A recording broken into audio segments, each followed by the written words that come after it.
Greetings, Internet, and welcome to Bookworm Reviews. I'm your host, the Bookworm. Sequels for books are very common, from trilogies, sagas, to huge series. And unlike other mediums, they do it better. Take into consideration, how many movie series can be considered good after 3 films? How many TV sequels can you name? Video games have it better, but how many franchises suffer later on rather than succeed? Keep in mind, I'm not trying to say these mediums are lesser. I know there are many examples that can prove me otherwise. It's just from my experience that books do it a little better in comparison. Books too suffer from the same issues. There are many book series that are praised as a whole, some that hit a snag, and others either sucking or not living up to expectations. That's what a sequel is after all. Taking what was presented to us before and building upon it. Like any medium, they are only as good as the people who make them and the people who consume them. Today, we are looking at the first sequel on this show, from the Song of Ice and Fire series, or as most of us know it as, Game of Thrones. The first book set up a lot of expectations as it threw us through a loop, killing off Ned Stark, who pretty much was the main character of the book. That moment was a very psycho move, leaving us, the audience, severed from our main character, but also to show us that no one in this world is safe. No main character shields here, leaving us to see the land of Westeros fall into civil war as 5 kings battle over the Iron Throne. An ancient evil in the north makes its way south while dragons are born again. Sit back and relax as we dive into A Clash of Kings, Book 2 from A Song of Ice and Fire by George R.R. Martin. He's a real nowhere man, sitting in his nowhere land, making all his nowhere plans for nobody.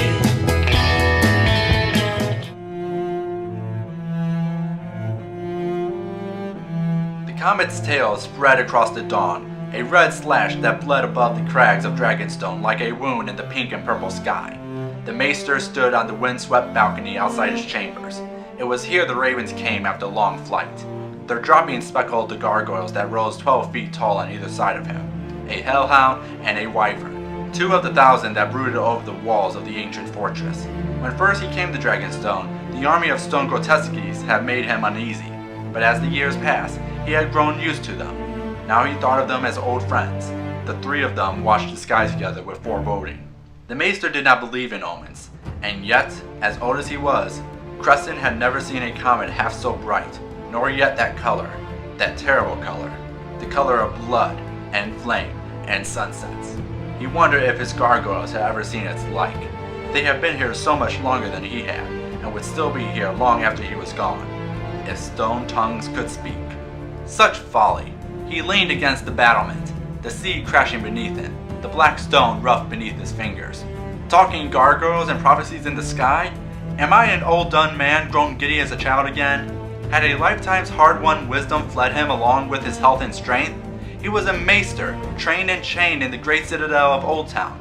What had he come to when superstition filled his head as if he were an ignorant field hand? And yet,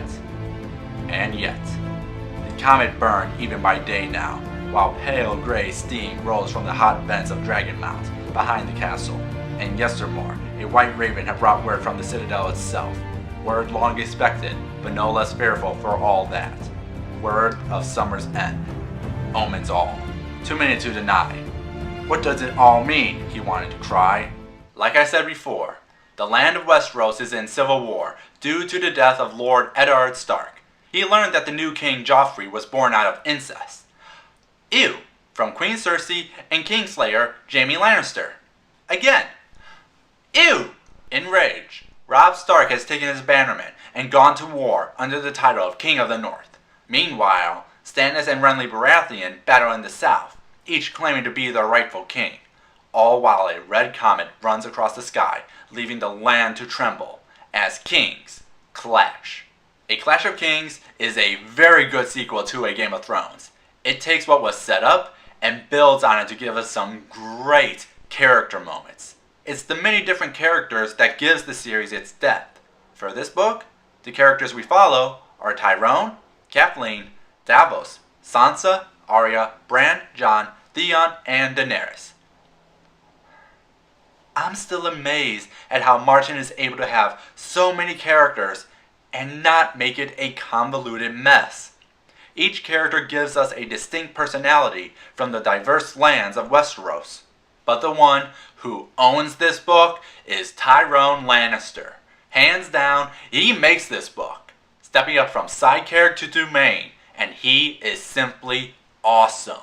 He is forced to be the new hand of the king under his mad nephew and sister, trying to prepare King's Landing from upcoming attacks while not trying to fall into anyone's tricks like Ned. Seeing how he uses his wits to play the game is both fun and suspenseful, because you never know if Tyrone is truly in control. There is a great line in the book talking about how the events from A Game of Thrones feels like 1,000 years ago. You feel that. Nothing comes off like a rehash. From Arya forced to disguise herself as a boy to get home, Sansa to face the realities of King's Landing, Bran accepting his fate as a cripple while dealing with his new powers, and Kathleen forced to mourn in silence while being away from all her children. All of which develops our characters.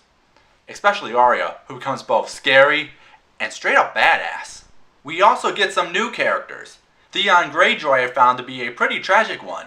A prince taken away from the Iron Islands by the Starks, but comes home only to find he is not welcome, wishing to prove he is still a true Ironborn.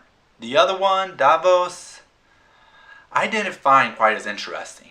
He was a smuggler turned knight for Stannis, and that's pretty much it. I felt he was used more as a viewpoint for Stannis over having any character. The guy only has like 3 chapters and wasn't around in the first book. We don't really get any reasons to connect with him, and by the end, you kind of just wonder what was his point. Most of the book is focused around these characters, but it brings up 2 questions.